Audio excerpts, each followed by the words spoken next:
Aš jau minėjau savo pranešime, kad konkurencija ir dėrybos ir susitarimai nėra vienas kitas šalinis dalykai. Tai nėra taip, kad arba konkurencija, arba susitarimas ir dėrybos iki jo. Tie dalykai gali egzistuoti kartu ir egzistuoja kartu. Kartais dėrybos ir susitarimai gali būti šiek tiek pavojingi konkurencijos požiūriu.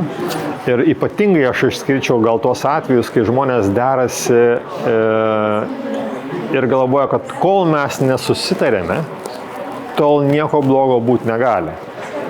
Dažniausiai turbūt taip, bet jau derantis galima apsikeisti tam tikrą jautrią konfidencialią informaciją ir vien to pasikeitimo gali užtekti, kad bus susitarimas riboti konkurenciją. Net jeigu jūs nepasiekėt susitarimo dėl kitų dalykų, dėl kurių dėrėjotės.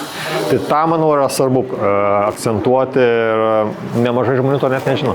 Aš nebūsiu gudresnis už jūs. Matyt, kad jūs geriau žinote savo tikslinę auditoriją.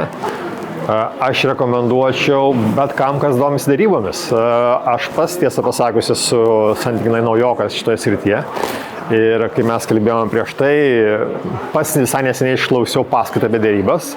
Manau, kad man, kaip jau patyrusiam teisininkui, tai yra labai naudinga. Tai visiems, kas nori tapti geresni, išgirsti kažką naujo apie dėrybas. Tai yra vieta, kur galima teikti.